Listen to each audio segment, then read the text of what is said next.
Muy buenas noches, estimados participantes. Bienvenido a la plataforma virtual del Ilustre Colegio de Abogados de Arequipa. El día de hoy, 9 de febrero del 2023, siendo las 7:01 de la noche, nos encontramos en la plataforma del Ilustre Colegio de Abogados de Arequipa para llevar a ejecución un curso de especialización.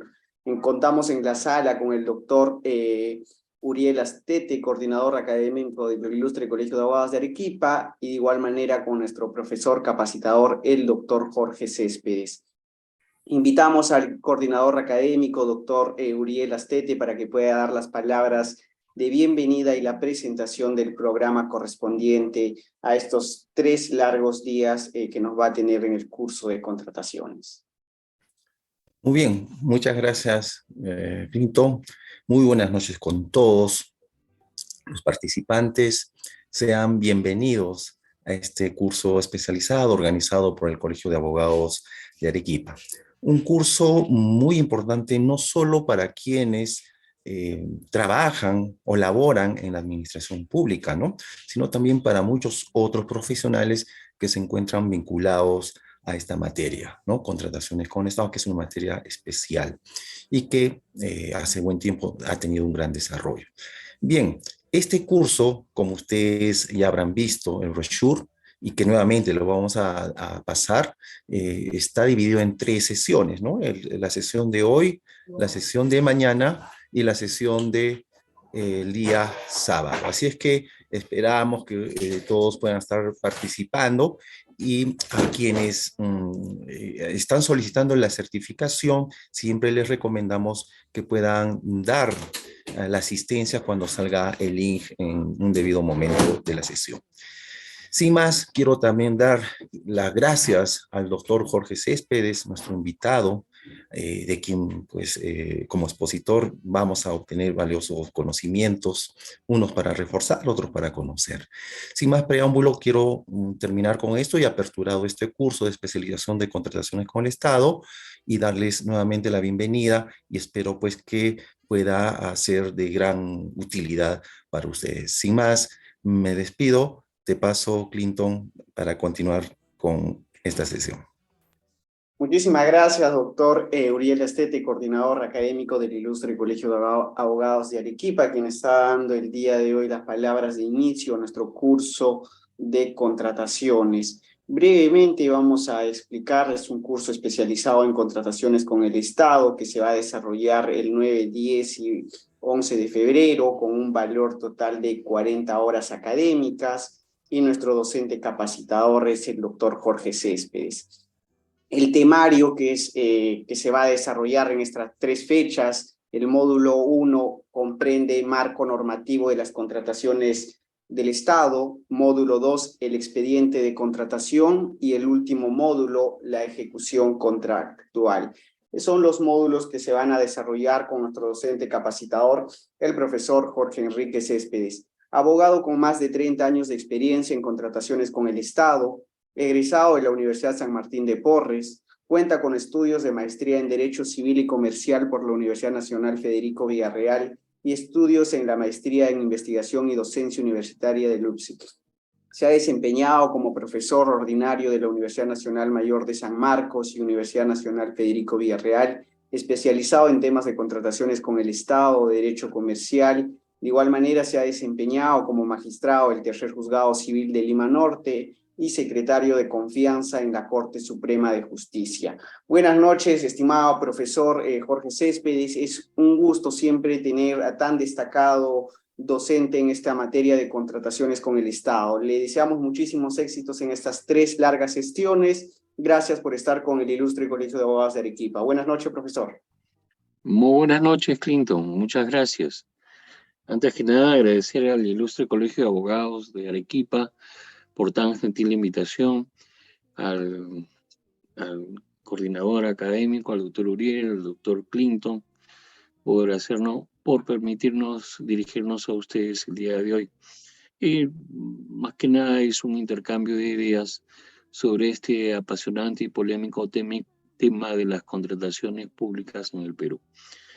Bueno, entonces empecemos con las reglas básicas, y cuando hablamos de reglas básicas, en realidad de lo que estamos hablando es de el marco normativo, todas aquellas instituciones que van a participar en las 3 fases de la contratación pública. Porque no hay que olvidar que el Estado tiene muchas formas de contratar, pero no puede obviar las 3 fases de la contratación, que la primera fase son los actos preparatorios, la segunda fase, procedimiento de selección, expediente de contratación y procedimiento de selección son uno solo. Y la tercera fase, que ya es la ejecución contractual. Entonces vayamos rápidamente al tema de hoy día. No hay que olvidarnos entonces que el Estado contrata constantemente y que, si bien es cierto, tiene muchas modalidades para poder adquirir bienes, servicios y obras. Existe una ley que es la ley 3225 y que tiene un texto único ordenado, que es el Decreto Supremo 082-2019-EF, que es el texto único ordenado de la ley de contrataciones del Estado, que se llaman las contrataciones clásicas. Aquellas contrataciones que son utilizadas por todas las entidades. Veamos entonces cuáles son los procedimientos más utilizados por el Estado en las tres instancias.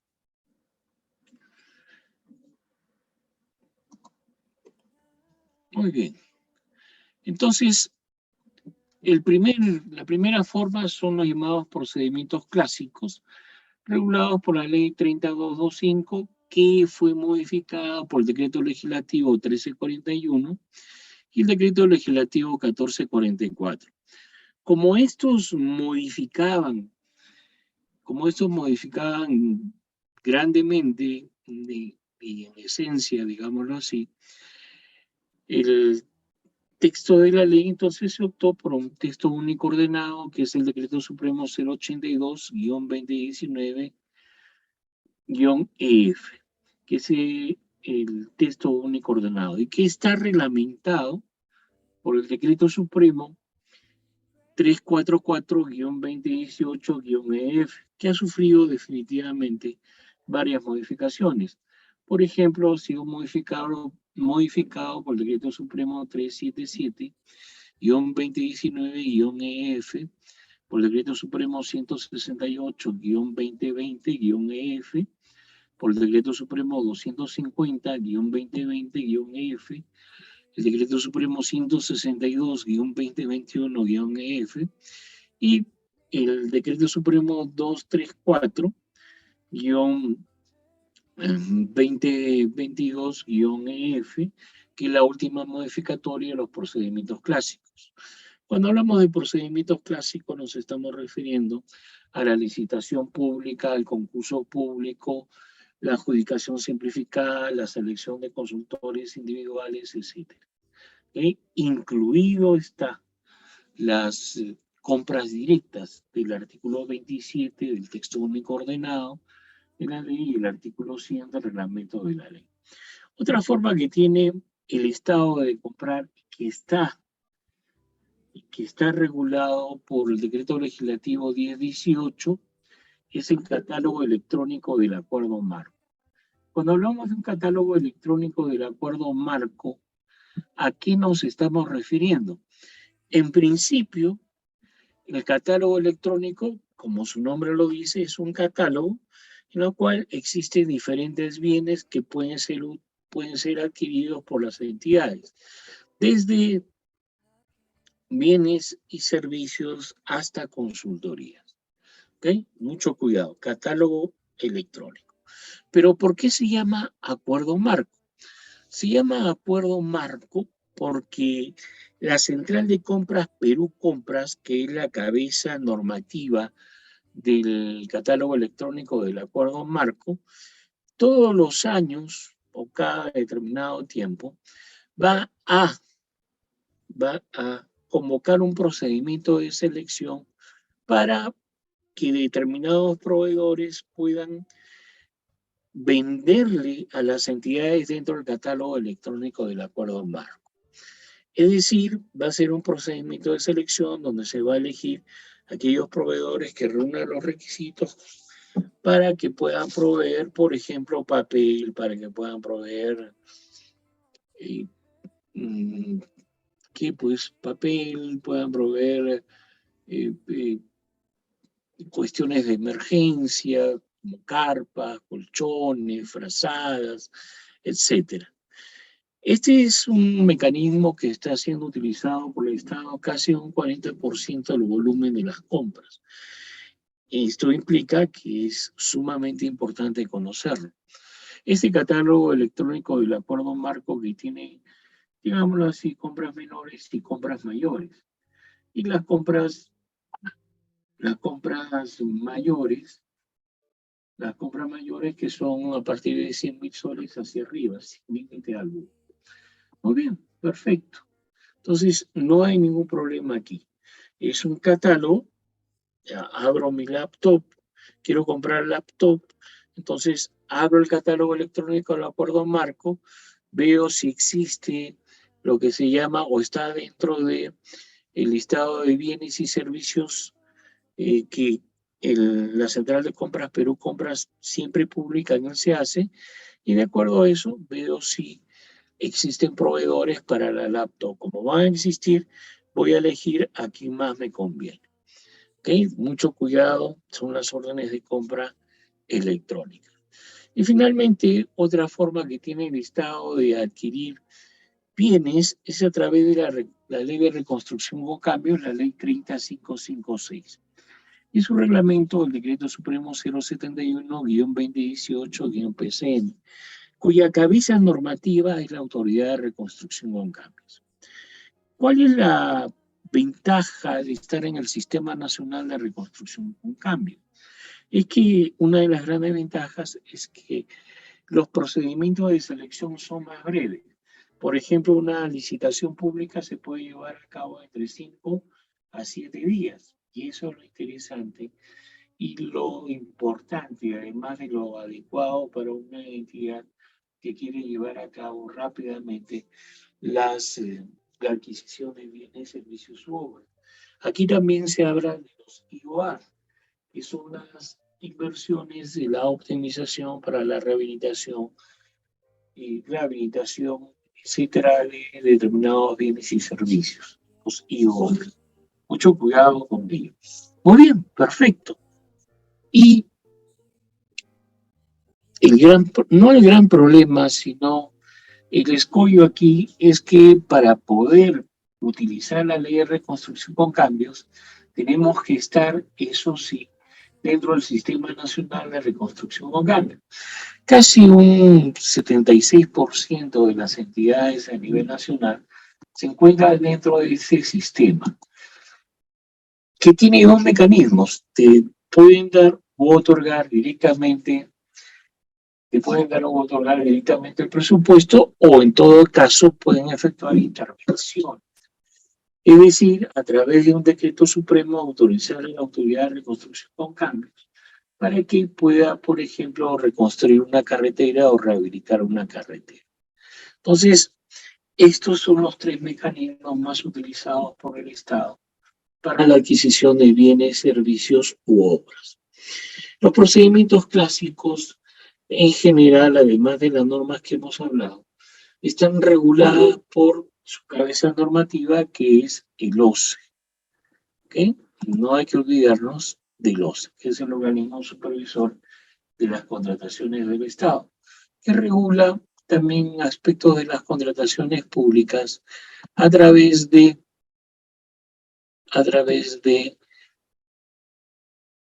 pronunciamientos, opiniones, directivas, etc. Muy bien, el organismo supervisor de las contrataciones del Estado. Durante la pandemia se han dado una serie de normas que aún están vigentes y que todavía siguen causando algunos conflictos que son sumamente importantes conocer. Como todos sabemos, en marzo del 2020 se suspendieron las actividades económicas del Estado y en general todas las actividades, tanto de los privados como de los estatales.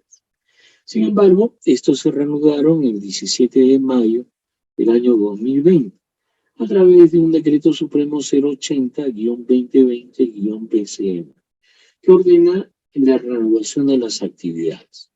Evidentemente, como la cabeza normativa de todo lo que es el sistema de abastecimientos del Estado es la Dirección General de Presupuesto, porque así lo determina el decreto legislativo 1439, emite una resolución directoral autorizando a todas las entidades a que puedan reanudar sus actividades económicas.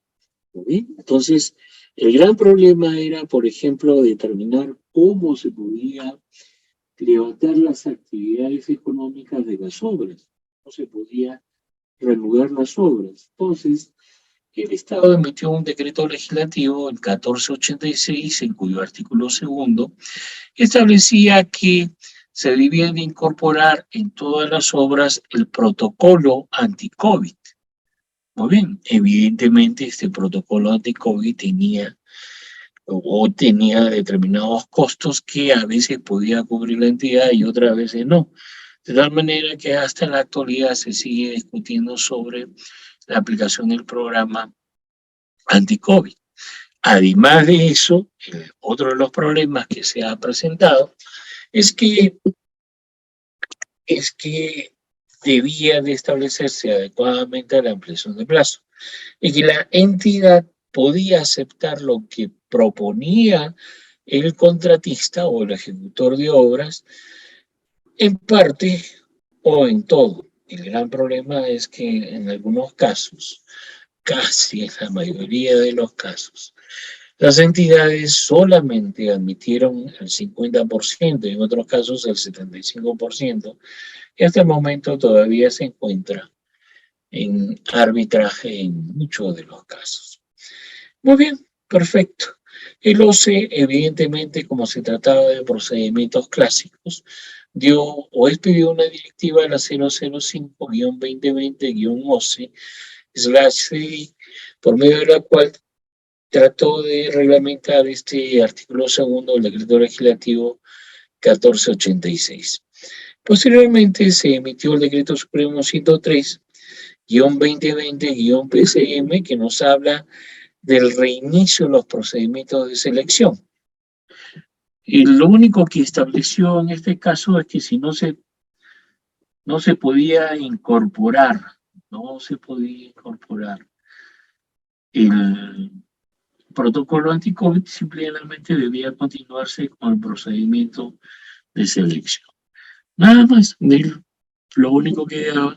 Y que si ya se había otorgado la buena pro, se le debía otorgar 5 días más para que presenten los documentos para la firma del contrato al adjudicatario de la buena pro. Y si se encontraba en la etapa del otorgamiento de la buena pro, pero sí se necesitaba incorporar, no se declaraba nulo, mucho cuidado, sino que se retrotraía el procedimiento hasta el momento de las consultas y observaciones, donde se debía de integrar este plan anti-COVID. Interesante, no han habido mayores problemas en el tiempo en estos casos de reinicio de los procedimientos de selección. Muy bien, ¿qué otras normas han dado? Acá hay una norma muy importante, el decreto de urgencia 20-2020, que modifica la ley de arbitraje. ¿Y por qué es importante? Porque la ley de arbitraje es el decreto legislativo 1071. Es importante porque establece que todos los arbitrajes, en los cuales el Estado sea parte,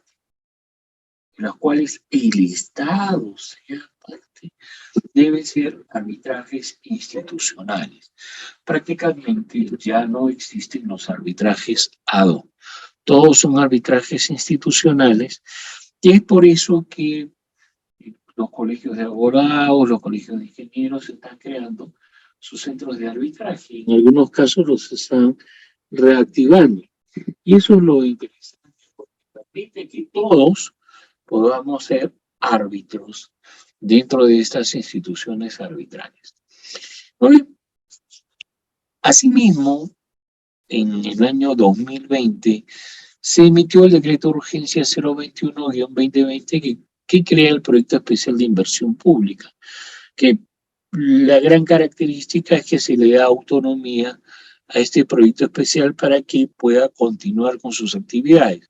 ¿Qué es lo que sucedía? Como había cambio de los gobiernos regionales y locales, muchas veces no continuaban con los grandes proyectos de inversión.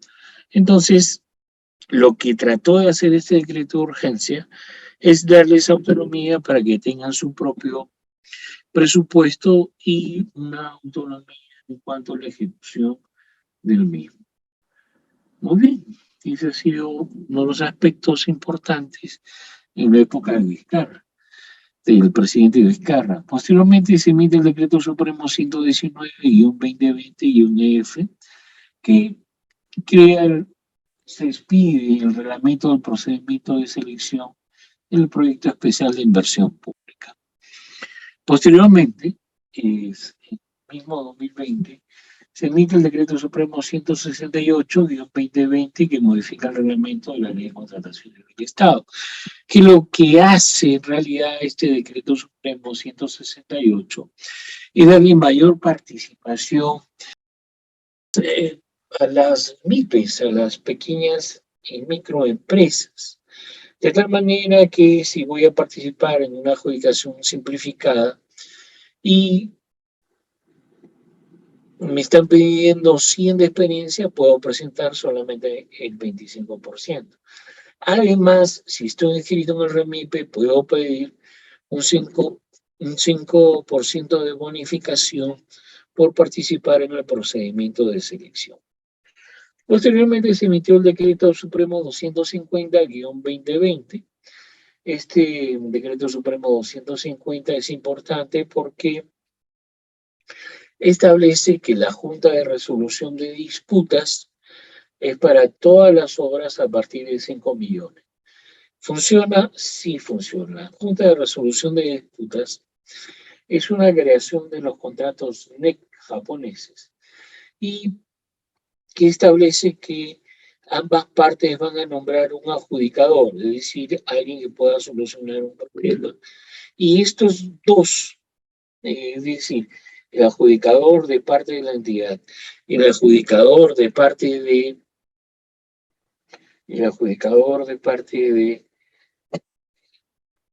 del contratista van a nombrar a un experto que pueda ir no solucionando, pero sí pueda indicar cuál podría ser la solución ante determinados conflictos. ¿Está dando resultados? Sí, está dando grandes resultados. Está evitando que muchas veces se pueda acudir. ¿A qué? Se puede acudir a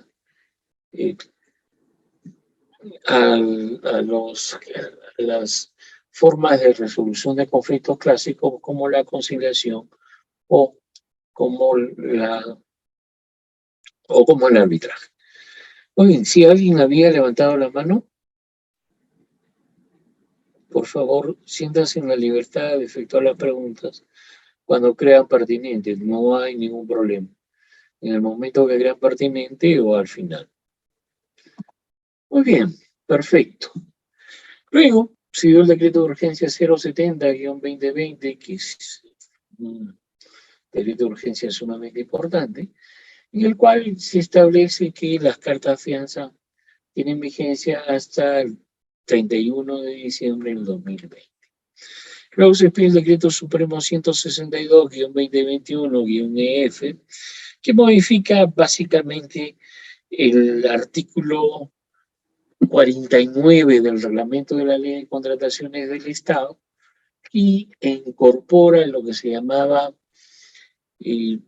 la solvencia económica, que gracias al decreto supremo 234 ha desaparecido, en el cual tenía que acreditar que tenía en las entidades bancarias, en alguna entidad bancaria, alguna cooperativa de ahorro y crédito, un respaldo financiero para poder ejecutar una obra. Muy interesante, pero eso daba lugar a que se discriminaba a varios proveedores que no contarían.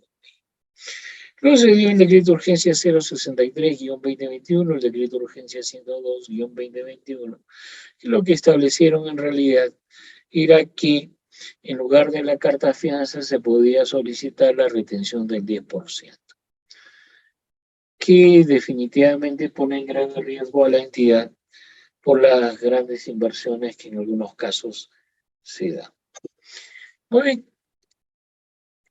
En este 2022 se han dado una serie de normas que son sumamente importantes.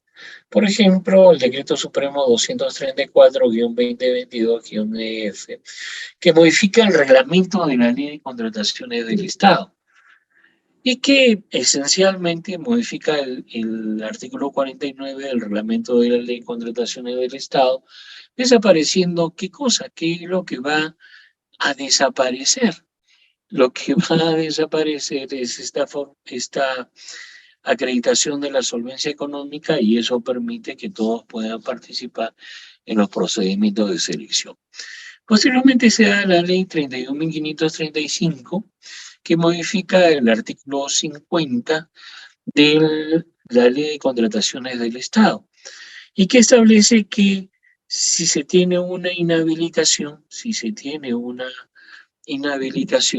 se pueda esta modificar o se pueda convertir en multa.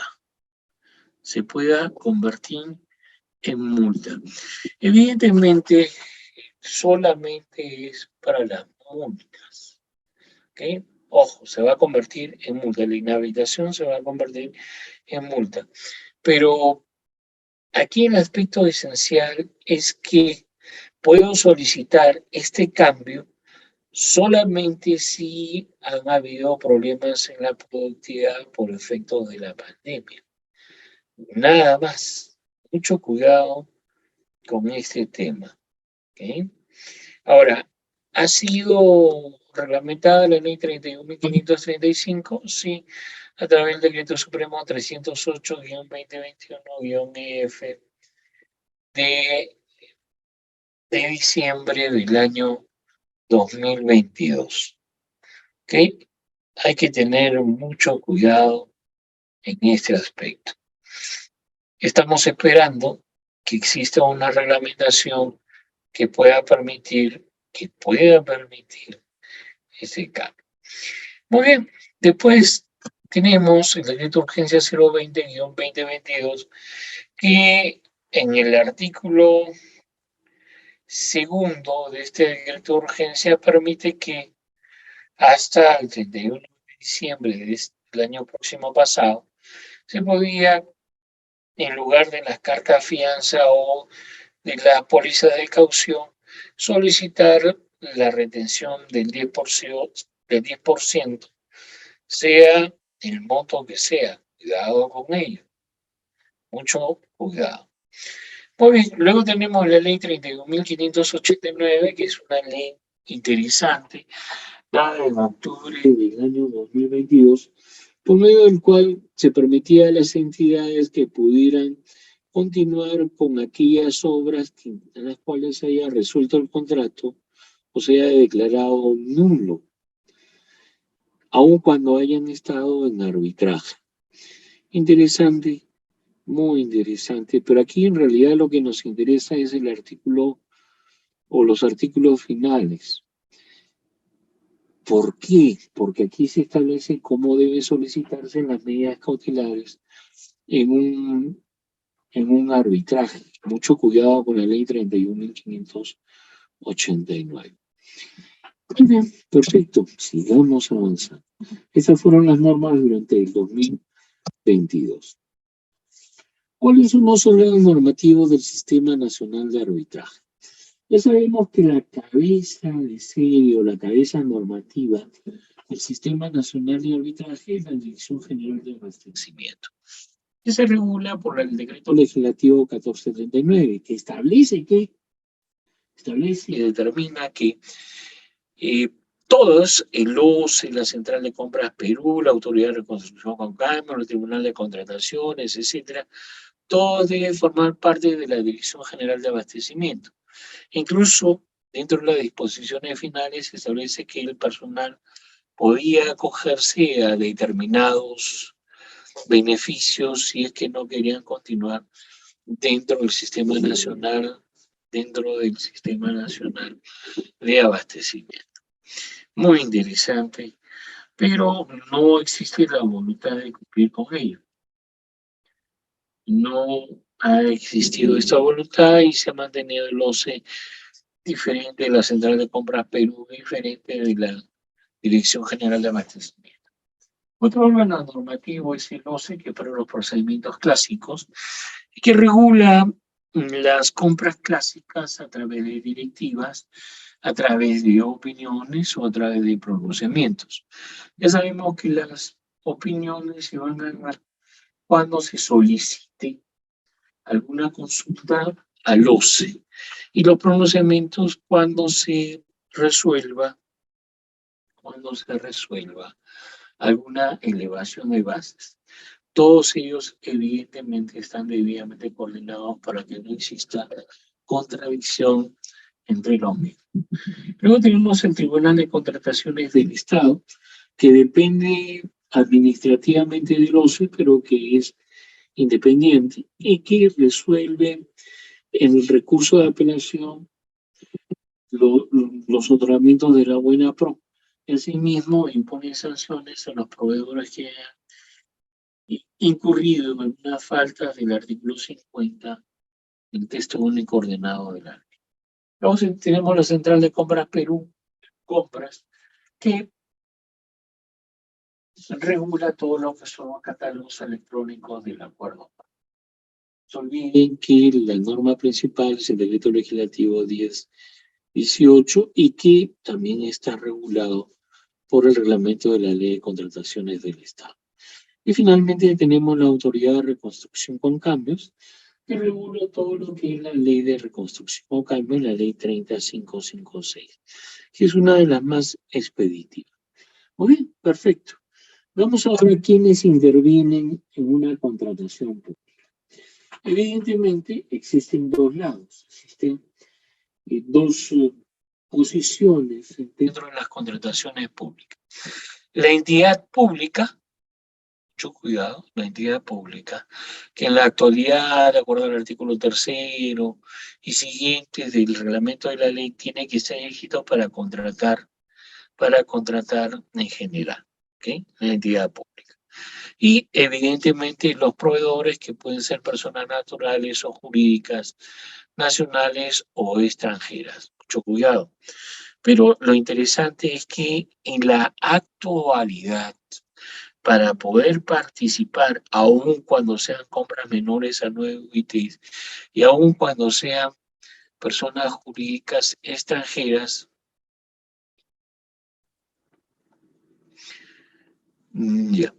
aun cuando sean personas extranjeras, tienen que estar inscritos en el Registro Nacional de Proveedores. Ya no se puede contratar si no están inscritos dentro del RN. Mucho cuidado. Aquí hay una pregunta: ¿a partir de qué monto se pide el 10%? Bueno, en realidad se piden de acuerdo a determinadas características. En principio, tiene que ser de un procedimiento de selección que sea adjudicación simplificada. En segundo lugar, que la elaboración sea mayor o igual a 60 días calendario, que tenga mínimo 2 valorizaciones. Ojo, este 10% para obras y siempre y cuando esté inscrito en el REMIT. ¿Ok? Ahí se va a pedir el 10%, no procede para las licitaciones públicas. Ahora, si se trata de bienes y servicios, lógicamente tienen que ser contratos periódicos o continuados. Así lo establece definitivamente la ley. En una pregunta del doctor Eddie Leonardo Moroco dice: ¿las opiniones son vinculantes en el proceso penal? Sí, claro, definitivamente. Y es muchas veces lo que va a salvarnos de una mala mala posición de un fiscal. Las opiniones son vinculantes y son de carácter obligatorio. Por ejemplo, tenía un proceso hace un año en el cual, mm, por aspectos, prácticos se utilizó. No por aspectos prácticos, sino porque la ley era de carácter obligatorio, se utilizaron las bases estandarizadas. Y el fiscal decía, pero ¿por qué se han utilizado bases estandarizadas y se han anulado las bases anteriores? Porque, lógicamente, era obligatorio la utilización de las bases estandarizadas. Y así por el estilo. Otro caso que tuve, pero ya no se trataba de una opinión, sino de una cuestión obligatoria. ¿Qué pasaba? Que allá por el año 2008, 2008, sí, aproximadamente, el quinto juzgado constitucional de Lima falla a favor de la cooperativa de ahorro y crédito Luz y Fuerza y ordena que ellos puedan otorgar carta fianza para que contraten con el Estado. Entonces el proveedor leyó esto y adquirió una carta fianza. Años después le dicen, oiga, pero ¿por qué usted utilizó esto si no estaba permitido? Y lo condenaron. Y estuvo un año prácticamente en prisión porque ni el fiscal, ni el juez, ni el abogado conocían el tema. Entonces, en el estudio le dijimos a este contratista, mire, sabe que eso sí estaba permitido e incluso publicado durante un periodo de tiempo en la página web del OCE. Sin embargo, fue condenado y tuvo que esperar un año hasta que resuelvan su apelación. Hay muchos problemas en materia de contrataciones con el Estado, porque como ustedes saben, en la mayoría de los procesos penales, lo que se toma como antecedentes es la pericia, y muchas veces el perito no conoce de contrataciones del Estado, y es que también a los pobres peritos del Ministerio Público les pagan después de un año, después de año y medio, y ya casi no quieren intervenir. Sí, así es, el doctor Peter Yasmani. Dice, las opiniones tienen como fuente la interpretación normativa y ahí su efecto vinculante en general. Muy bien, perfecto. Sigamos avanzando. Dentro de la entidad existen sujetos que van a intervenir o personas que van a intervenir dentro de la contratación pública. Uno de ellos y uno de los más importantes es el titular de la entidad. El titular de la entidad, que es quien va a aprobar el expediente de contratación para que se pueda llevar a cabo la adquisición de algún bien, servicio u obra. Pero no solamente eso, sino que también va a aprobar el PAC, el Plan Manual de Contrataciones del Estado. Además, aprueba las bases del procedimiento de selección y debe supervisar que el procedimiento de selección se lleve a cabo de acuerdo a lo determinado en la ley. El titular de la entidad es sumamente importante. Luego viene el área usuaria. El área usuaria que hace un requerimiento previo para la adquisición de determinados bienes, servicios, obras, pero que no solo hace un requerimiento inicial y un requerimiento específico, sino que también van a determinar, de acuerdo al artículo 49, al artículo 29 y el artículo 49 del reglamento de la ley de contrataciones del Estado, ¿qué cosa? Debe determinar cuáles son los requisitos mínimos que debe cumplir el proveedor, cuál es la experiencia mínima, si debe de tener locales de servicio donde se adquieran los bienes, etcétera, etcétera. Es decir, va a determinar qué requerimientos técnicos mínimos debe de tener el proveedor del Estado. ¿Sí? El comité de selección que va a redactar las bases y va a llevar a cabo el procedimiento de selección. El comité de selección solamente se nombra para 2 casos, o para 3 casos, perdón. Licitación pública, concurso público y selección de consultores individuales. Determinado así por el decreto Supremo 250-2020-F.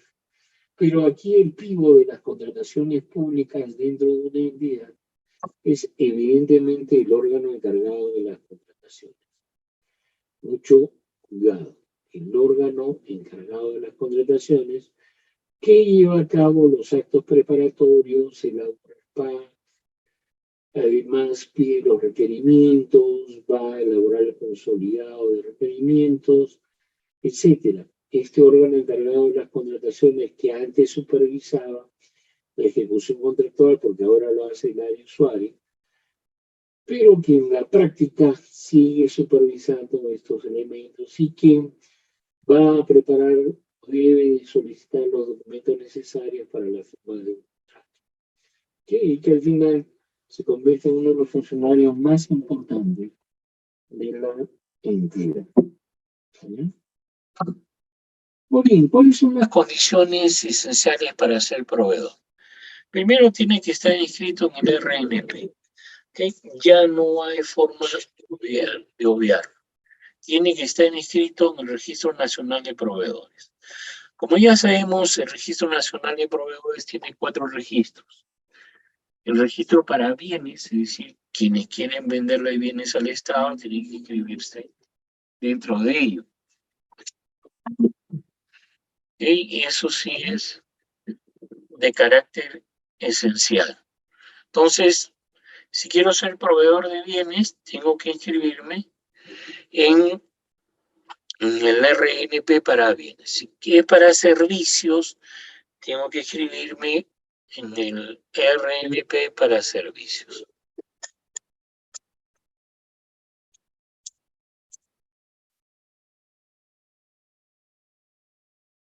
Muy bien.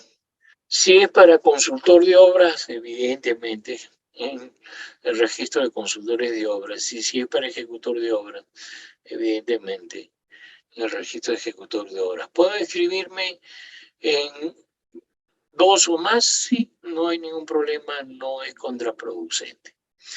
Ahora, evidentemente, para ser proveedor del Estado, no puedo estar suspendido, inhabilitado o impedido. Suspendido, el único que te puede suspender en el ejercicio de la participación dentro de los procedimientos de selección o la ejecución contractual es el Poder Judicial a través de alguna condena. ¿No? Por ejemplo, si alguien es condenado por corrupción de funcionarios a una pena suspendida de 3 años, también te van a dar una suspensión en el ejercicio o en la participación de tus derechos en los procedimientos de selección que convoca el Estado. Después, inhabilitado. El único que puede inhabilitar es el Tribunal de Contrataciones del Estado, que dependiendo de la falta va a inhabilitarte. Por ejemplo, si se presenta un documento falso en un procedimiento de selección, en la inhabilitación mínima es de 3 años. Si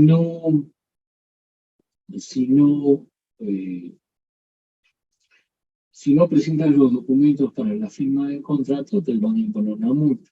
Si se resuelve el contrato, te van a imponer una indemnización mínima de 1 año.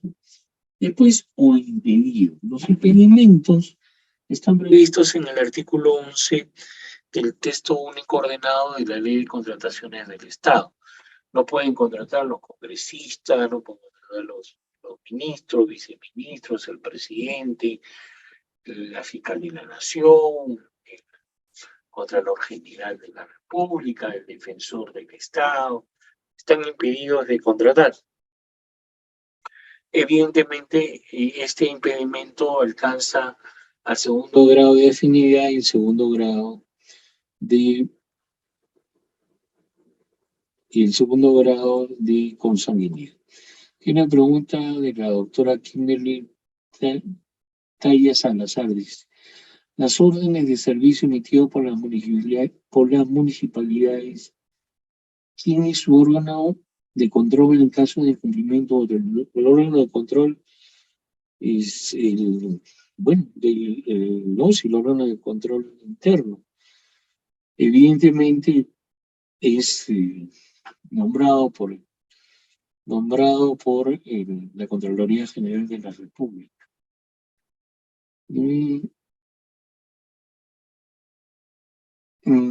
Hay una pregunta de la doctora Milagros Recabarren Medina, dice, ¿las invitaciones a cotizar tienen que ser necesariamente a proveedores con RNP? No, no necesariamente. No hay ningún problema ni tampoco hay impedimento alguno. Ni el artículo 11, 12 y 13 del reglamento de la Ley de Contrataciones del Estado han establecido que los presupuestos sean solicitados a quienes tengan el Registro Nacional de Proveedores. Muy bien, perfecto. Y hablamos de los impedimentos, artículo 11, el texto único ordenado de la ley. Y también están impedidos, por ejemplo, que aquellos que han sido gerentes, accionistas o representantes legales de empresas que hayan sido sancionados, o aquellos que hayan sido condenados por delitos de corrupción de funcionarios, etcétera. Artículo 11 es sumamente importante y hay que verlo, pero hay un impedimento que también está en el artículo 11 del reglamento de la Ley de Contrataciones del Estado.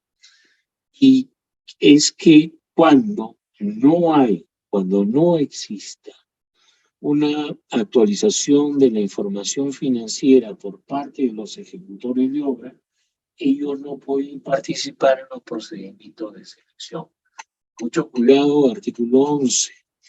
O tratándose de bienes o servicios, cuando se ha modificado el grupo y no se ha actualizado esta información, también se encuentran impedidos de participar. Artículo 11 del texto único ordenado de la ley y artículo 11 del reglamento de la ley. Sumamente interesante. 3. Cumplir los requerimientos técnicos mínimos que están establecidos en las bases del procedimiento de selección. Y 4. Inscribirse en el registro de participantes. Ya sabemos todos que el registro de participantes es gratuito y es vía electrónica. Todos los procedimientos son de carácter virtual en la actualidad. Muy bien, los principios de las contrataciones clásicas. ¿Por qué es importante conversar sobre los principios? Porque la diferencia entre un principio y la norma es que el principio tiene que estar siempre presente. Y si no está presente, el procedimiento de selección es nulo. Mientras que la norma podría tener algunas excepciones. Mucho cuidado con ello. Artículo 2 del texto único ordenado de la ley. El primer principio es el principio de libertad de concurrencia, aquí en el cual no se deben de pedir exigencias y formalidades costosas e innecesarias.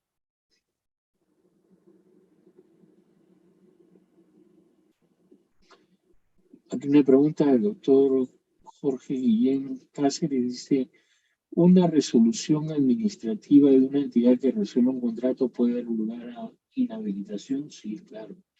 El artículo 50 establece que si se resuelve el contrato por culpa del contratista, evidentemente se va a inhabilitar por 1 año. Salvo que haya entrado a arbitraje y tenga un laudo favorable. En esos casos no va a proceder. Muy bien, entonces hablamos del principio de libertad de concurrencia, en el cual no se puede pedir exigencias y formalidades costosas. Por ejemplo, en el programa del vaso de leche, ¿qué es lo que sucedía? En el programa del vaso de leche, en Quina, Kiwicha, etcétera, siempre se pedía un certificado organoléptico de todos los que querían participar en el procedimiento de selección. Pero este certificado organoléptico siempre tiene un costo alto, casi $1,000. Y imaginen que el proveedor de Quina, Kiwicha, etcétera, no solamente participa en un solo procedimiento, participa en varios procedimientos. Entonces, evidentemente, esto atentaba contra la libertad de concurrencia y se eliminó como exigencia. Luego tenemos el principio de igualdad de trato, que significa que no pueden existir privilegios ni ventajas. Los que viven en el norte se le va a otorgar 10 puntos, los que viven en el sur no se le otorga nada. Evidentemente ahí se quiebra la igualdad de trato. ¿Okay? Mucho cuidado con ello. La transparencia significa que se debe dar información clara y coherente de todas las etapas de la construcción. Mucho cuidado. ¿Okay? Tiene que haber información clara y coherente, porque eso permite, evidentemente, que todos podamos supervisar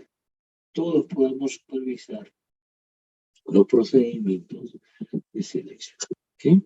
La publicidad es de carácter esencial, sí, ya sabemos que esta publicidad tiene que llevarse a cabo en el SIAS, en el Sistema Electrónico de Contrataciones del Estado, ¿okay? Con la finalidad de promover la libre concurrencia.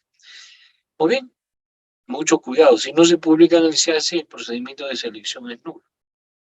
Así de sencillo. La competencia. El principio de competencia, es decir, se tienen que establecer condiciones que permitan participar a todos en forma efectiva con el objeto de poder obtener la más ventajosa oferta. ¿Okay?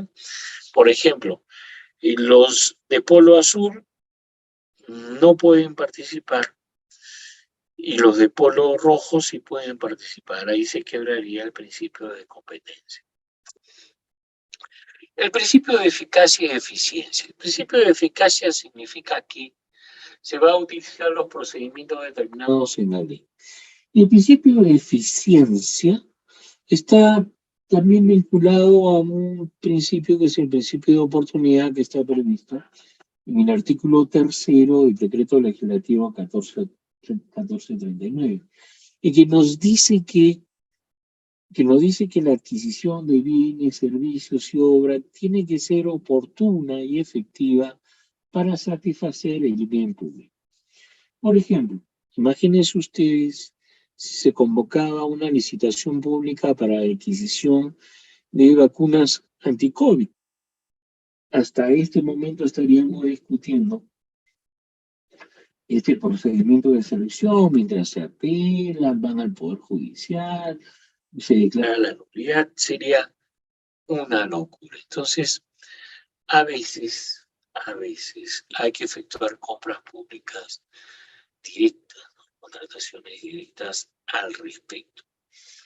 Por ejemplo, hace años, ya por el año 2005, nosotros tuvimos en la región Junín, que de donde lo estamos conversando, tuvimos un problema, que había una epidemia de fiebre amarilla en la selva central. ¿Qué es lo que pasaba? ¿Qué es lo que sucedía? Que se necesitaban aquí determinados botes para poder efectuar la inmunización. Sin embargo, el proveedor de los botes se demoró un día en presentar la carta de fianza para suscribir el contrato. Como se demoró un día para efectuar, debía declararse nulo. Pero había que entonces convocar, porque en esa época no se conocía mucho de las contrataciones directas. Entonces había nuevamente que convocar. Entonces se estableció que por el principio de eficiencia que aún no estaba incorporado, debía de continuarse con el procedimiento de selección. Okay. Luego tenemos el principio de vigencia tecnológica, que nos dice que los bienes, servicios y obras deben ser actuales. No voy a comprar una laptop que solamente tenga 512 megabytes de memoria RAM y un gigabyte de memoria RAM, ¿no? Sería una locura. O comprar un vehículo que no tenga estabilizador electrónico, también sería una locura, ¿no? Eso sí, debería para muchas cosas. Tiene una pregunta del doctor Peter Yasmani Apasa. Dice, no obstante, algunos principios se trastocan con la existencia de pluralidad de proveedores y marcas en la capacidad de cumplir con determinados requerimientos, dado que si bien algunas condiciones podrían resultar excesivas, la citada pluralidad demostraría que más de un proveedor podría cumplir con alguna condición excesiva, lo cual llevaría a interpretación la aplicación de algunos principios. Bueno, el problema es que si estos principios se trastocan, evidentemente debe declararse la nulidad. Y además, si ya ese principio se trastoca, hay que tener mucho cuidado porque en un proceso penal el fiscal y el juez podrían tomarlo como que haya habido un concierto de voluntades para defraudar al Estado. Y eso sí sería todo un problema, ¿no?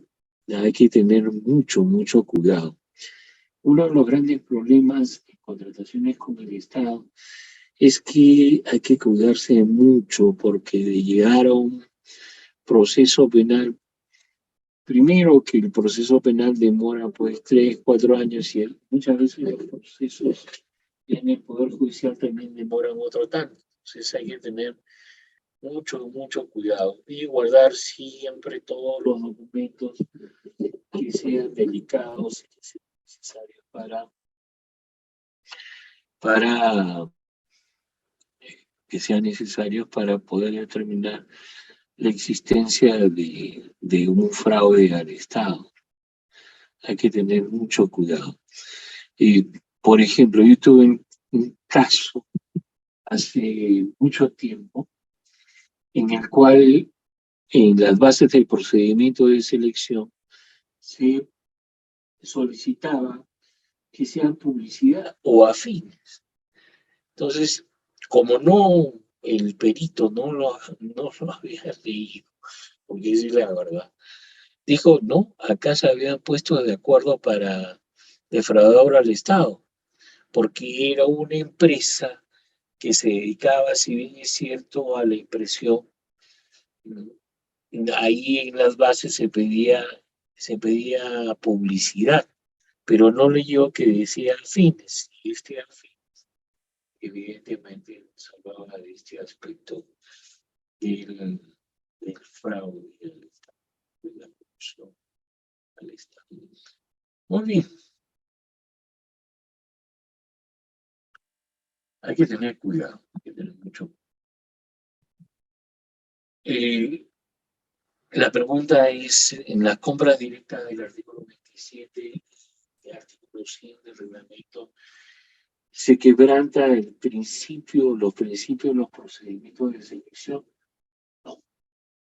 ¿Por qué? Porque en las compras directas no hay procedimiento de selección. Mucho cuidado. Muy bien, sigamos avanzando.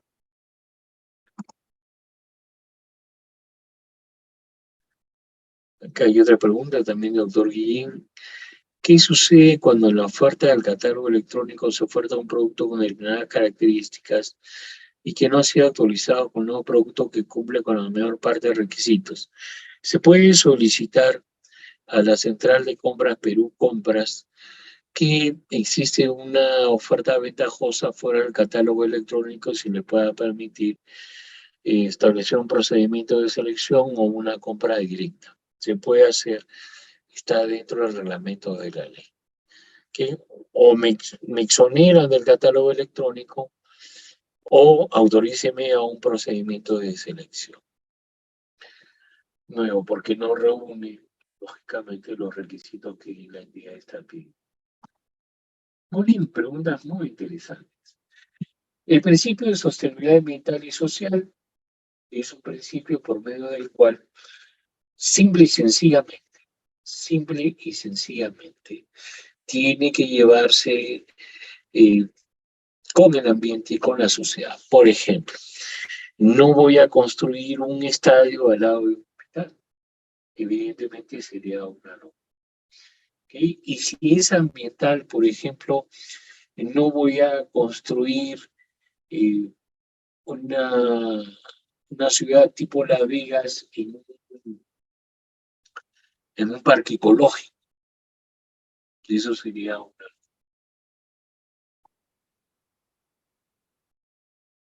A ver, aquí hay una pregunta del doctor Peter Apaza.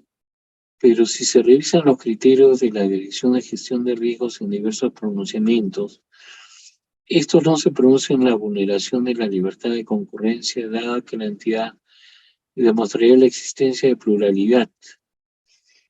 Ya, pero mucho cuidado que estamos hablando ya de obras, evitándose así pronunciarse sobre dicha vulneración. Es decir, según lo comentado, el OCE no realiza bien su trabajo como órgano supervisor. Bueno, si es una materia de obras, si me está hablando de la gestión de riesgos de obras, única y exclusivamente de obras, ahí definitivamente hay muchas cosas que hablar al respecto, ¿no?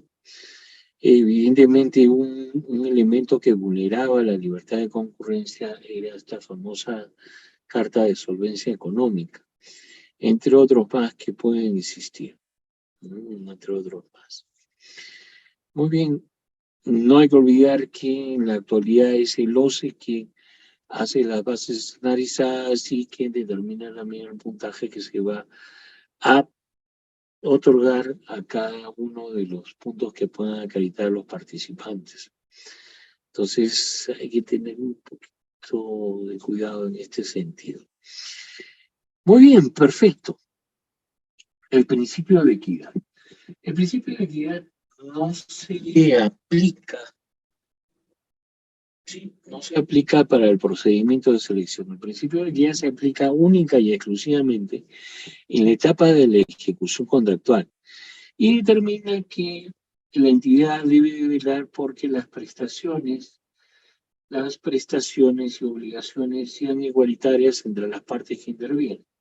Por ejemplo, si estamos en un procedimiento de selección para vigilancia y el sueldo mínimo es tanto y el Estado aumenta a 1.500, digamos así, en un ejemplo, evidentemente se quebrantaría la igualdad de las prestaciones, ya no habría equivalencia ni proporcionalidad. Si bien es cierto, aun cuando no se haya establecido lo determinado en el artículo 38 del reglamento de la ley de contrataciones, que es, se me acaba de ir. Bueno, el artículo 38 es una especie de actualización de los precios. El término exacto se me acaba de ir la memoria, pero ¿qué pasa? En este caso, en el contrato, si no se ha establecido una valoración, un sistema de valorización actualizado, como el artículo 38 del reglamento de la ley, la entidad se encuentra obligada mucho cuidado, la entidad se encuentra obligada a establecer una relación de igualdad entre las prestaciones. Otro caso, por ejemplo, ustedes saben que para que exista este valor de actualización constante, que tiene otro nombre dentro del reglamento de la ley, y se me acaba de ir de la memoria, pero vamos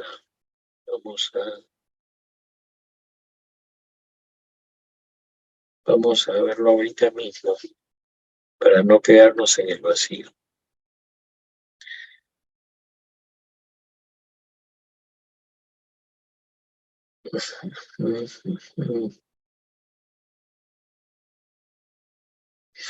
Las fórmulas de reajuste. ¿Okay? Las fórmulas de reajuste. Muy bien. Ustedes saben que para que participe o se podría aplicar de acuerdo a la ley, tiene que establecerse tanto en las bases como en el contrato la fórmula de reajuste. Pero, dado la actualidad, ya se ha determinado por parte del OCE en diferentes opiniones y pronunciamientos que la entidad se encuentra obligada a establecer la igualdad en las prestaciones. A eso se le llama principio de equidad. Veamos un caso. Tenemos un contrato de petróleo. Muy bien. Hay este contrato de petróleo. Y el petróleo sube constantemente. Muy bien. sube constantemente. Aun cuando no se haya establecido, porque imagínense, sube 2, 3, 5, 10, 15 soles, aun cuando no se haya establecido en las bases, la entidad se encuentra obligada al principio de equidad. Este principio es sumamente importante y solamente opera única y exclusivamente en la etapa de la ejecución contractual. Y finalmente tenemos el principio de integridad que dice que tenemos que actuar con honestidad y veracidad en las contrataciones del Estado. ¿Bien? Muy bien, perfecto. Como ya sabemos, las etapas de la contratación pública son 3. Las etapas. Los actos preparatorios, luego que están listos los actos preparatorios y están aprobados, incluidos un expediente de contratación, viene ya el procedimiento de selección.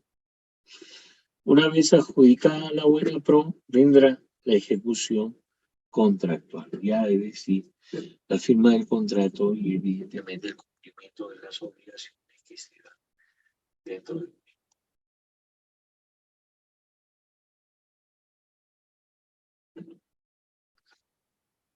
Acá hay una pregunta muy interesante del doctor Walter Núñez que dice, ¿cómo podemos explicar el principio de equidad con relación a la imposibilidad de someter a conciliación o arbitraje las decisiones de la entidad de aprobar adicionales? Bueno, los adicionales ya son otras cosas. Lo que pasa y lo que sucede es que con el objeto de que se continúe con la ejecución contractual y que exista evidentemente igualdad entre las partes, se ha establecido el principio de equidad, que es algo así como el valor de actualización constante que estaba establecido en el Código Civil para que no pierda su adecuado valor. ¿Okay? Y imagínense ustedes entrar a una conciliación, un arbitraje, suspender el contrato, un mes, 6 meses, o un año, 2 años. Y no solamente costoso para el contratista, sino también costoso para el entidad. Los adicionales, bueno, los adicionales que están en el reglamento de la ley, en el texto único ordenado de la ley, en el reglamento de la ley de contrataciones del Estado, son prestaciones que no estaban previstos en el expediente de contratación, pero que la entidad puede aprobar. Para ello tiene que tener presupuesto, tiene que haber un informe de Hilario Usuaria, un informe de asesoría legal y evidentemente emitirse la resolución correspondiente. Esta aprobación del adicional es una facultad exclusiva de la entidad. Si gusta la aprueba, si gusta no la aprueba. E incluso el costo que se haya dado por el adicional no se puede cobrar ni siquiera por enriquecimiento sin causa o enriquecimiento indebido. Entonces hay que tener mucho cuidado al respecto. ¿Okay? Mucho cuidado al respecto. Muy bien, perfecto. Pregunta muy interesante. Entonces, ya sabemos que la contratación pública tiene 3 etapas. Los actos preparatorios, procedimiento de selección y la ejecución contractual. Los actos preparatorios en realidad lo debe llevar a cabo el órgano encargado de las contrataciones. ¿Okay? Lo tiene que llevar a cabo. Hay una pregunta interesante de la doctora Vero. Si se puede liquidar una obra cuando ya está con invitación a conciliación, sí. El hecho de que les hayan invitado a conciliar no impide que se pueda expedir la resolución de liquidación. E incluso se puede ampliar la conciliación si es que no están de acuerdo las partes con ese aspecto. ¿Sí?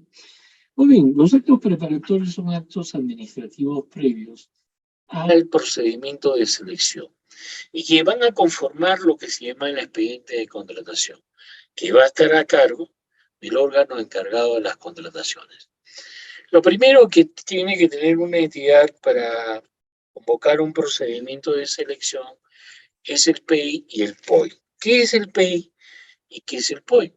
El PEI es el Plan Estratégico Institucional. Todas las entidades cada 3 años tienen que elaborar un plan de cierre de brechas.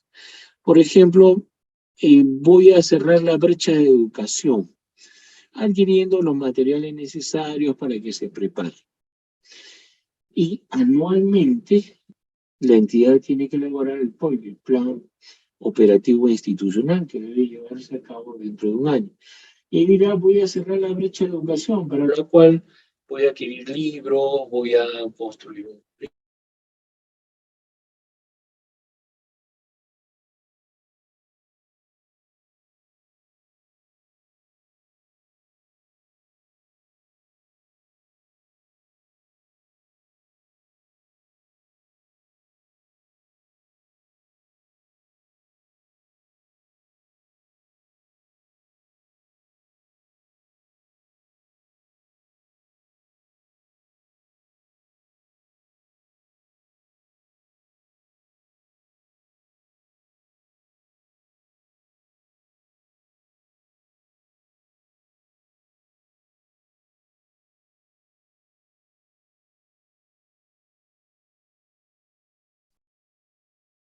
Unos segundos, el docente ha tenido un pequeño inconveniente técnico, seguramente ya retorna con nosotros. Me había mencionado que en Huancayo, donde está ahorita radicando el doctor, había corte de luz hace ratos. Espero que no sea eso el motivo de la salida del profesor, así que vamos a esperar un momentito para dar continuidad a la sesión académica del día de hoy.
Ok, muchas gracias. Muy buenas noches. Mis disculpas, se cayó la internet acá en el Valle del Mantaro. Se debe a las lluvias, hace un momento se fue la luz. Son cosas que pasan al respecto. Muy bien. Sigamos avanzando. Entonces decíamos que los actos preparatorios van en el expediente de contratación que va a ser aprobado por el titular de la entidad. ¿Qué debe tener el PEI y el POI? Que es el Plan Estratégico Institucional y el Plan Operativo Institucional. A ver, aquí hay una pregunta de Kimberly Cristian Molina Núñez. Refiriéndonos a la realidad de hoy en día, vemos que las obras que ejecutan las municipalidades son de mala calidad, a pesar de que han pasado las etapas que usted nos explicó. Deducimos y especulamos que allí hubo delito de anticorrupción. Ya. Bueno, puede darse, pero en definitiva hay que luchar ante estos actos de corrupción. En todas partes del mundo, no solamente en el Perú, en todas partes del mundo se dan actos de corrupción y hay que saber frenarlos.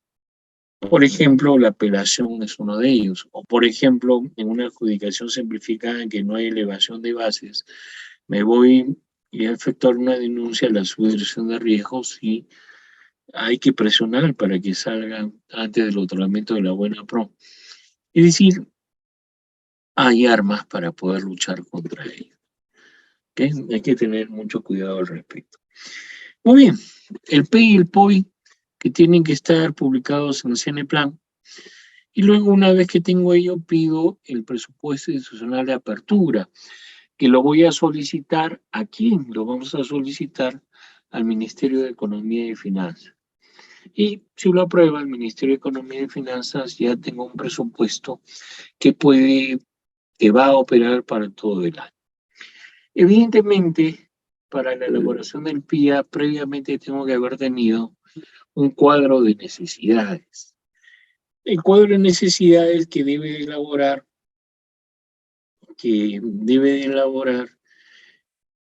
el órgano encargado de las contrataciones en base a los requerimientos que han efectuado las diferentes áreas en los meses de junio y julio y que sirve para pedir el PEI, el POI y el PIA. Muy bien, perfecto. Este cuadro de necesidades también nos va a indicar si está dentro del PIA y el POI la elaboración del PAC, que es el Plan Anual de Contrataciones. Es decir, la Dirección de Fiscalización está pidiendo una camioneta 4x4. ¿Sí? Perfecto. Está pidiendo la camioneta 4x4. Y ya está dentro del PEI y el POI, y está en el PIA, y está en el cuadro de necesidades. Lo incluyó en el Plan Anual de Contrataciones. Evidentemente ya sabemos que los valores estimados ya no se publican. ¿Ok? Ya sabemos al respecto. Una vez que está en el PAC y una vez que está aprobado y está comunicado al OCE, ahí el órgano encargado de las contrataciones le va a pedir al área específica, a la Dirección de Fiscalización de la Municipalidad, le va a decir, ¿sabes qué? Ya se aprobó. Ahora dime qué especificaciones técnicas debe reunir la camioneta y qué calidades debe reunir el proveedor para que se le pueda adjudicar. Entonces dirá, ¿sabe qué? Quiero una camioneta 4x4 y con sistema electrónico de tal, con GPS, doble cabina, etcétera, etcétera. El proveedor debe tener talleres de arreglo del mismo, en caso se descomponga, de arreglos, etcétera, etcétera, de mantenimiento, etcétera, etcétera, dentro del área, tener 10 años de experiencia, etcétera. Muy bien. Con este requerimiento específico, tanto del bien como del proveedor, hago una indagación de mercado que la va a hacer el órgano encargado de las contrataciones. Va a ir al mercado, va a pedir presupuesto, va a ver si estas características existen en el mercado, etcétera. Muy bien. Se necesita determinar si hay pluralidad de marcas, de proveedores, va a establecer el valor estimado, porque quien establece el valor estimado es el órgano encargado de las contrataciones, en base a los presupuestos que se le otorgan. Una vez efectuada la indagación de mercado, lógicamente tiene que pedir una certificación presupuestaria. Y conforme al artículo 17, si mal no me equivoco, del texto único ordenado de la ley, tiene que pedir una certificación presupuestaria bajo sanción de nulidad. Que esta certificación presupuestaria se la va a otorgar la Dirección de Presupuesto de la entidad. ¿Sí? Una vez que tengo todos estos elementos, todos van en el expediente de contratación y va a estar para la aprobación del titular de la entidad. El titular de la entidad aprobará o desaprobará el mismo. Si lo aprueba, evidentemente ya vendrá la segunda etapa, que es el procedimiento de selección. Y lo primero que tendrá que hacer es determinar quién va a llevar a cabo el procedimiento de selección, que puede ser un comité de selección si es una licitación pública o concurso público. Si los demás procedimientos los va a llevar a cabo el órgano encargado de las contrataciones. Muy bien. Una vez que ha nombrado a quienes van a llevar el procedimiento de selección, ellos van a elaborar las bases. Van a elaborar las bases de acuerdo a qué? De acuerdo a las bases estandarizadas aprobadas por el OCE. ¿Okay? No puedo modificar las bases estandarizadas. No puedo decir que la apelación se lleve a cabo en 2 días. Eso contrae la nulidad. Y no puedo irme a otras bases porque también contrae la nulidad. Una vez elaboradas las bases, estas se someten para la aprobación del titular de la entidad. Si el titular de la entidad las aprueba, entonces se va a convocar el procedimiento de selección y se hace por parte del comité de selección o el órgano encargado de las contrataciones. Muy bien. Aprobado el mismo, convocado, se va a llevar a cabo el registro de participantes. Es decir, me puedo inscribir vía electrónica a través del SEAS. Muy bien. No va a haber ningún problema. Puedo inscribirme hasta una hora antes de la entrega de la oferta técnica. Mucho cuidado, hasta una hora antes de la entrega de la oferta técnica. O bien puedo formular también consultas y observaciones. ¿Qué son las consultas? Las consultas, como su nombre lo dice, es preguntarle al comité de selección si determinados elementos pueden llevarse a cabo en el procedimiento de selección. Mientras que las observaciones son impugnaciones a determinadas aplicaciones. Por ejemplo, no estoy de acuerdo en que el vehículo se le pidan 6 neumáticos cuando lo normal es 5.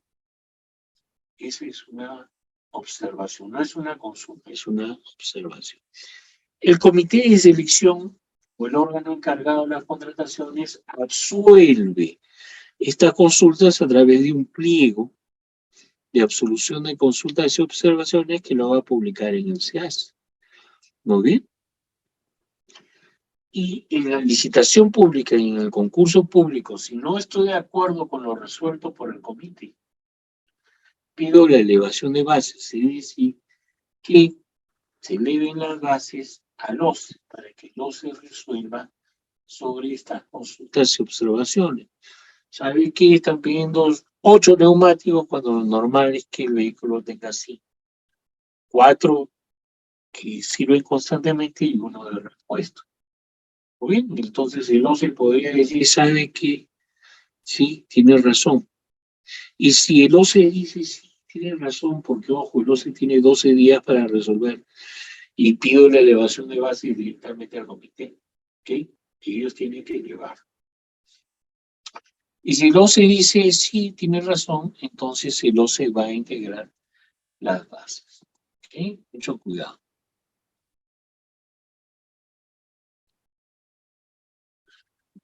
Aquí hay una pregunta de la doctora Marlene Mamani. Dice, mi consulta es si todas las empresas consorciadas deben estar inscritas como participantes. Sí, no puede participar si no está dentro del registro de participantes. Tienen que estar inscritas al procedimiento. ¿Bien? Muy bien, entonces, integra las bases. La consulta de observación, si no acoge, quedan integradas como inicialmente se estableció. Luego viene la etapa de la presentación de las propuestas, que a su vez tiene 3 etapas. Una etapa de admisión, una subetapa de admisión, la cual el comité va a establecer si se han presentado todos los documentos que acrediten el cumplimiento de los requerimientos técnicos mínimos. Muy bien. Etapa de admisión. Ya sin ello, pasa a una etapa de evaluación. ¿Qué es esta etapa de evaluación? En esta etapa de evaluación lo que va a suceder es que lo que va a pasar es que se le va a otorgar el puntaje. Se trata de una obra y el supervisor tiene 10 años y solamente pidió 5 y lo demás es un puntaje adicional, muy bien. Tiene volquites del año, tanto de puntaje. Tiene tanto de experiencia, tanto de puntaje y así por el estilo. ¿Okay? Se va a otorgar puntaje, el puntaje adecuado. Una vez otorgado el puntaje, va a haber una tercera subetapa que es la etapa de la calificación, en la cual ya sabemos cuánto se le ha otorgado el puntaje, pero cumple con los requerimientos técnicos mínimos. Aquí está la factura tal. Y acredita que tiene los vehículos, sí. Muy bien. Entonces ha cumplido. El diploma del ingeniero civil acredita que tiene 5 años como ingeniero, sí. Muy bien. Acá hay una declaración jurada de que sí le van a alquilar un determinado local.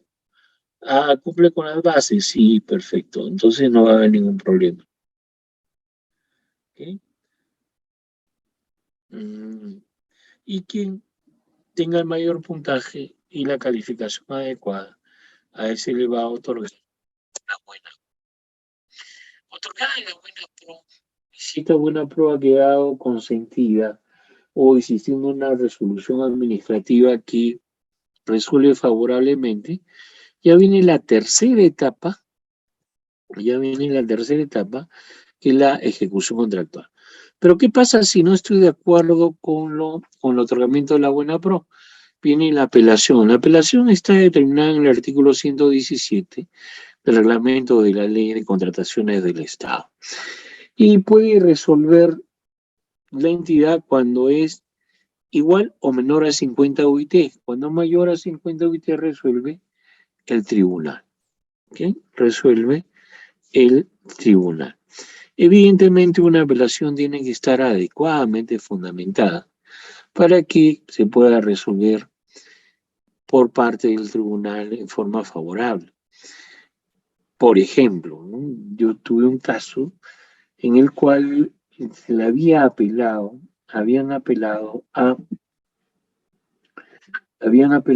para la concesión de alimentos, habían apelado para una concesión de alimentos. Entonces, ¿pero qué sucedía?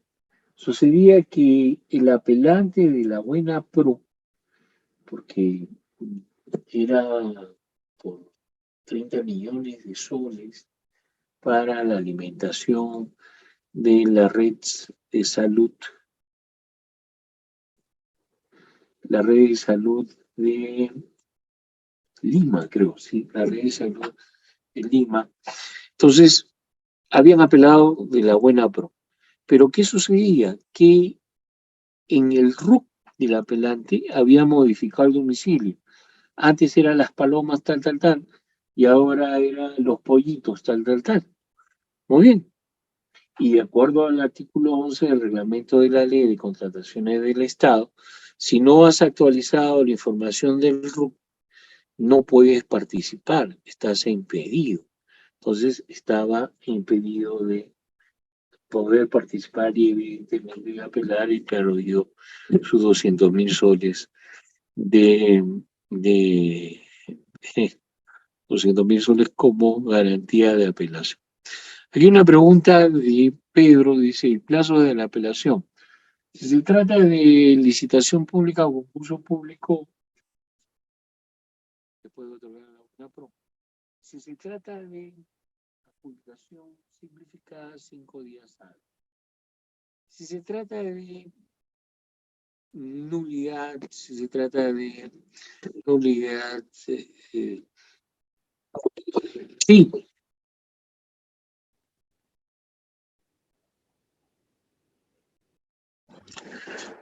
Ya, no se preocupen. Y decía, el plazo de apelación es, si se trata de licitación pública o concurso público, 8 días hábiles.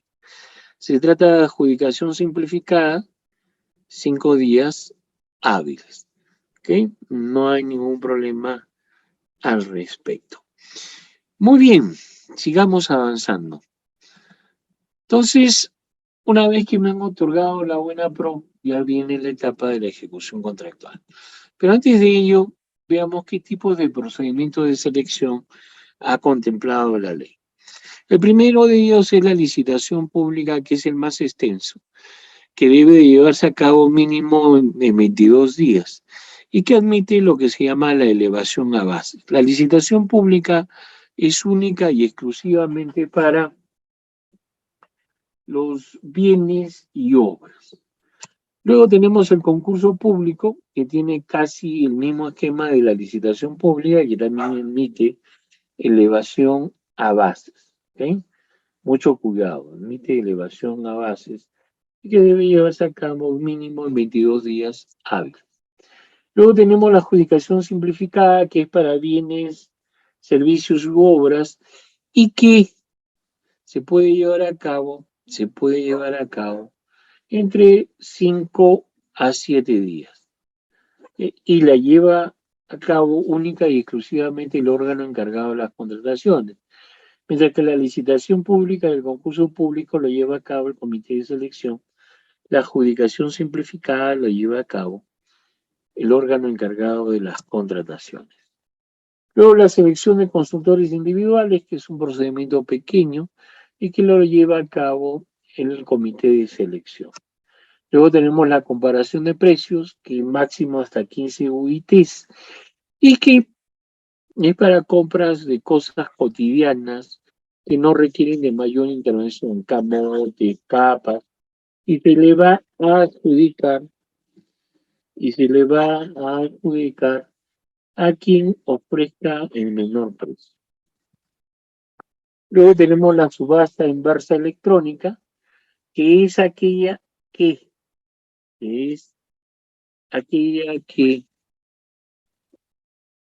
se lleva a cabo cuando está dentro del listado de bienes y servicios preparado por la Central de Compras Perú o Perú Compras. ¿Okay? Si hasta, por ejemplo, es la laptop y no está en el catálogo electrónico del acuerdo marco, entonces lleva a cabo una subasta inversa electrónica.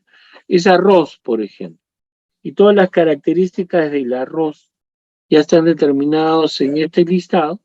Simple y sencillamente ya no voy a hacer un procedimiento de selección, sino que voy a llevar a cabo una subasta inversa electrónica, que es un procedimiento de selección mucho más rápido y que se le adjudica a quien ofrezca menos. Luego viene el concurso de proyectos arquitectónicos. Luego viene el concurso de proyectos arquitectónicos, que se requiere de 3 arquitectos de solvencia académica, de una solvencia académica determinada, pero es solamente para proyectos arquitectónicos. Luego vienen las contrataciones directas, que están establecidas en el artículo 27 de la Ley de Contrataciones y artículo 100 del reglamento. ¿Okay? Muy bien, Perfecto. No hay ningún problema al respecto. Lo único que sucede en las contrataciones directas es que no se lleva a cabo un procedimiento de selección, sino que se efectúa la compra de forma directa. Pero eso no me exonera de preparar el expediente de contratación. Mucho cuidado. Muy bien, y hay métodos de contratación especial como el catálogo electrónico del acuerdo marco, que ya lo hemos visto brevemente, que lo veremos más de forma más profunda en la segunda fecha. ¿Sí? Muy bien, estos son los montos, pero del año 2022 ya la OIT se ha modificado. La licitación pública y el concurso público, ya sabemos, tienen el mismo esquema, pero el concurso público para servicios en general, concurso público para servicios en general, tiene el mismo esquema que la licitación pública.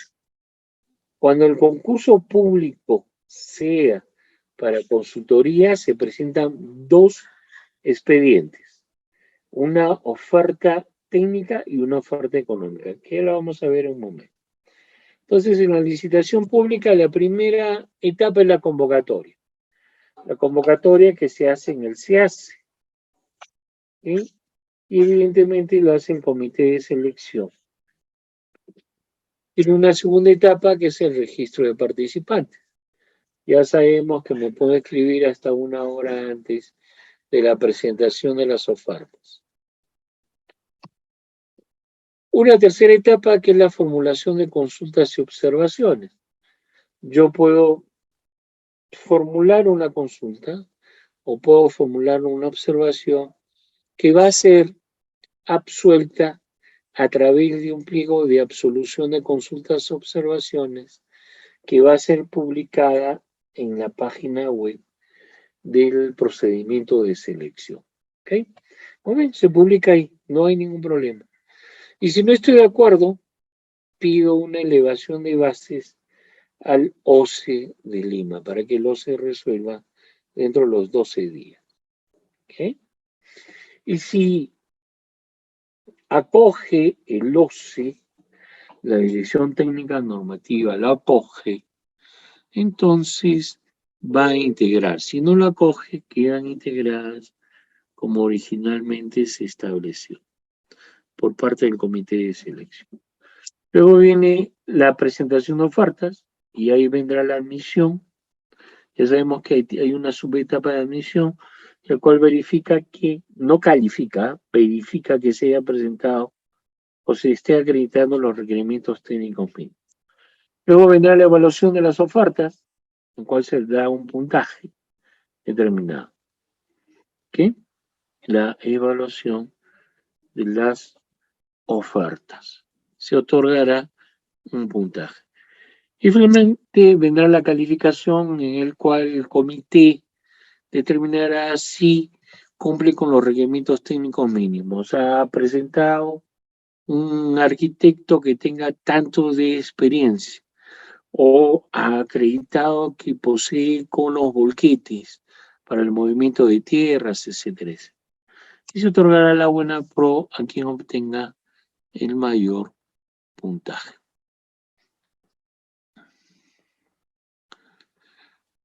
Claro, para una contratación directa también tiene que publicarse en el SEACE.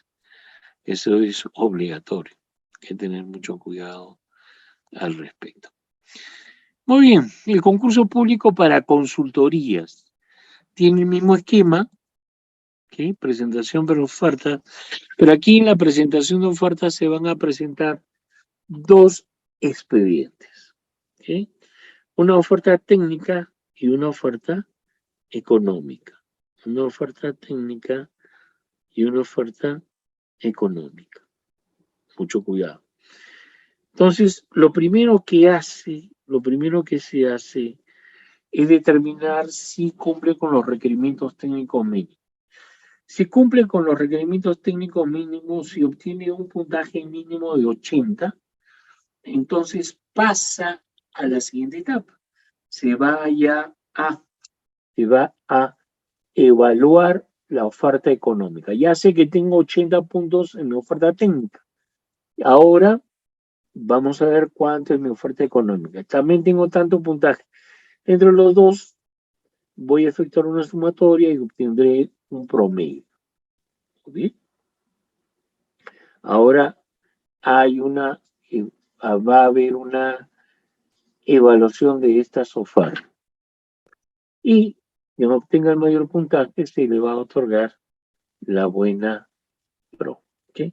La adjudicación simplificada, como su nombre lo dice, tiene las mismas etapas, pero no tiene una elevación de bases. Y si no tiene elevación de bases, ¿cómo me pueden defender? Por ejemplo, en las bases del procedimiento de selección para la adquisición de papel, dice que tiene que ser papel que haya sido comprado a el proveedor HH. Evidentemente se está quebrantando el principio de integridad y también el principio de competencia. Muy bien. ¿Qué hago? Lo que voy a hacer es una denuncia ante la subdirección de riesgos de los. Una denuncia ante la subdirección de riesgos de los. Esta subdirección de riesgos tiene 10 días para resolver. ¿Qué hago? Tengo que estar llamando constantemente para que puedan resolver lo más rápido posible al respecto. ¿Okay? Hay que tener cuidado sobre ello. ¿Okay? Tienen las mismas etapas: convocatoria, registro de participantes, formulación de consultas, el pliego de absolución de consultas, la presentación de las ofertas, la evaluación y calificación de las ofertas y finalmente el otorgamiento de la buena pro. ¿Okay? La selección de consultores individuales ya no hay bases, se llama expresiones de interés, que en realidad es lo mismo que las bases, tienen la misma finalidad. Va a haber una convocatoria, un registro de participantes, la presentación del expediente técnico, que es la recepción de expresiones de interés, se va a calificar y evaluar, ¿okay? Se va a calificar, reúne los requerimientos técnicos mínimos, sí, muy bien. Ahora hay que ver cuánto puntaje tiene. Quien tiene mayor puntaje se le otorga la buena pro. La comparación de precios, simple y sencillamente voy a solicitar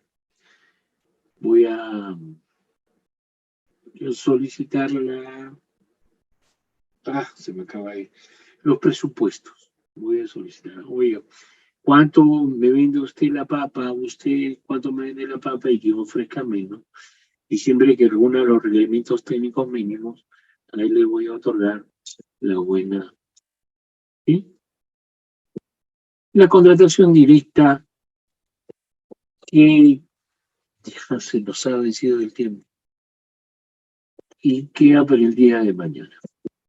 Bueno, entonces quedo para las preguntas que crean necesarios revisar sobre este siempre apasionante y polémico tema de las contrataciones del Estado.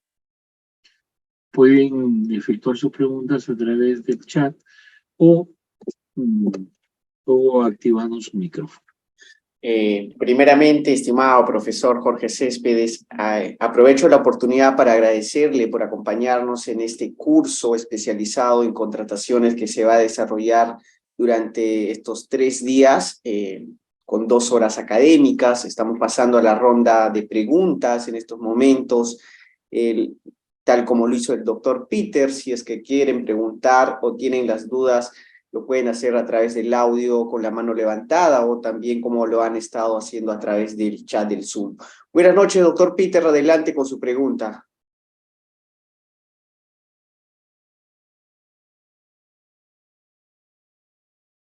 Buenas noches, ¿se escucha? Adelante, doctor. ¿Qué tal, doctor? Buenas noches. Disculpe la consulta, ya que tocó de forma sucinta el tema de las apelaciones, ¿no? Que había el tribunal. Si bien es cierto, el tribunal emite una resolución, ¿no? Resolviendo algún extremo que haya sido desarrollado en controversia durante el procedimiento de selección. Dentro del reglamento hay un artículo que habla sobre la aplicación de las resoluciones emitidas por el tribunal. ¿no? En ese sentido, mi consulta iba en los casos en particular que se tuvieron en el 2019 y 2020, en el que, por ejemplo, el Tribunal de Contrataciones emitió resoluciones otorgando la buena pro en subastas inversas electrónicas, cuando de los dos postores, no, una oferta quedaba no válida, se quedaba con una oferta válida, pero la norma decía que en subastas inversas ya se debería tener dos ofertas válidas, ¿no? Claro. Pero el tribunal no observó esto y otorgó la buena pro al otro postor, descalificando a otro. Entonces no se quedaban con dos ofertas válidas, sino con una. Después de resuelto eh, eso en la resolución del tribunal, obviamente la entidad con que procedió con otorgar la buena pro, firmó el contrato, pero después se llevó a una consulta, ¿no? O ingresa un documento adicional al Tribunal de Contrataciones indicando, ¿no?, de que la resolución había sido emitida con el defecto ya mencionado en el tema de las ofertas válidas en una subasta inversa electrónica, ¿no? Y también se procedió a indicar lo que decía el reglamento en el tema de aplicación de las resoluciones. Tribunal saca un documento en el que hace extensivo, ¿no?, ese defecto. Incluso, bueno, este tema se vio bastante en el tema de productos médicos. Hubieron como 3, 4 resoluciones que siguieron esa línea. Pero lo que pasa es que, por ejemplo, las entidades no resolvieron el contrato, siguieron adelante, desobedeciendo lo que el tribunal indicaba, que se dejaba sin efecto el tema del otorgamiento de buena pro, porque no se cumplía con los lineamientos de una subasta inversa electrónica. Pero como ya le mencioné, el tema de la entidad iba por el lado de que, bueno, ya tenían la primera resolución, firmaron el contrato y seguían adelante.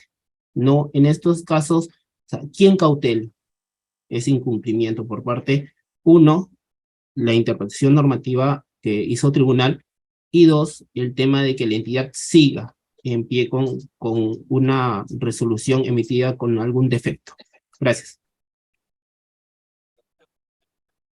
Y evidentemente, una de las resoluciones contiene un aspecto de nulidad. Lo único que queda es acudir a una acción contenciosa administrativa, porque así lo determina el reglamento de la ley de contrataciones.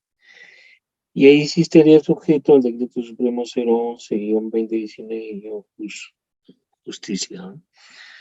Ahora, si continuaron con el contrato a pesar de que este contenía aspectos de nulidad, el control lo podía hacer o el mismo tribunal, porque así lo determina el reglamento de la ley, o en todo caso ya ahí sí hay un aspecto,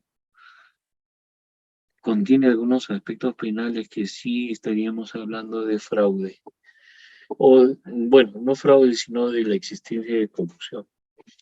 Y eso sí sería grave. Es lo que podría hacerlo. En principio, el control de las resoluciones debe hacerlo el tribunal. Si ya no lo puede hacer, evidentemente tendríamos que acudir a los otros órganos como la Contraloría o la Fiscalía Anticorrupción en estos casos. Muy bien, pregunta muy interesante, muy interesante. Muchísimas gracias, profesor. Hemos llegado a la parte final con las preguntas de audio. Tenemos una a través del chat del doctor José Segundo. Nos dice: buenas noches, doctor. Con relación a las obras públicas, las empresas que no cumplen con los plazos establecidos de acuerdo al contrato que sanción amerita e incluso solicitan adendas para poder terminar la obra. ¿Procede en este caso las adendas? Nos indica el doctor José Segundo. Bueno, si no cumplen con los plazos determinados en el contrato, ese tiene que ser resuelto.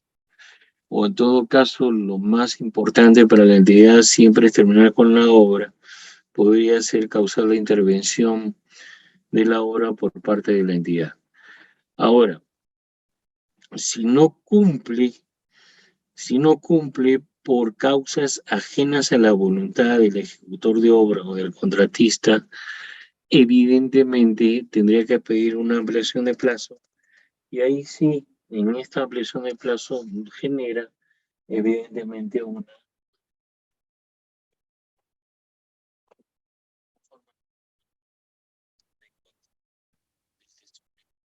de la ley. Doctor Jorge, la parte final se entrecortó.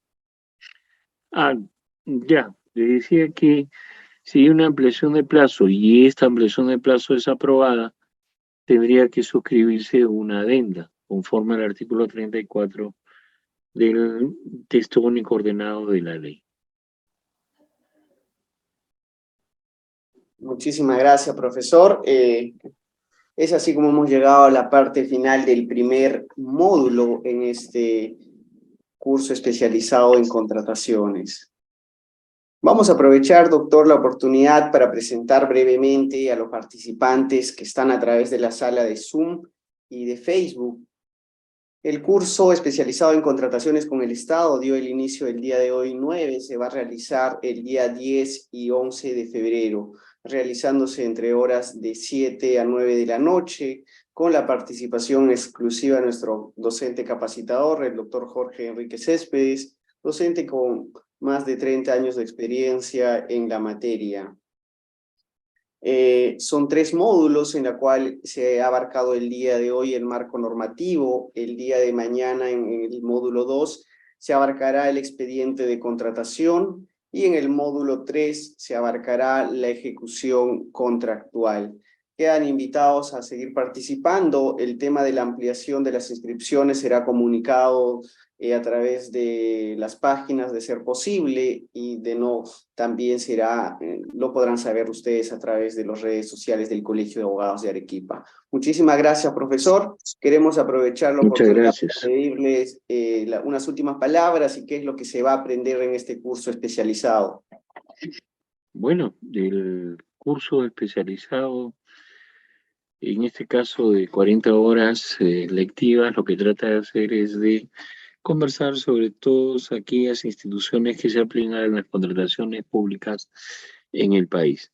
Y básicamente de las contrataciones clásicas, ¿no?, determinadas en la ley 3225, ¿no? Y de enriquecernos mutuamente sobre este siempre apasionante y polémico tema de las contrataciones.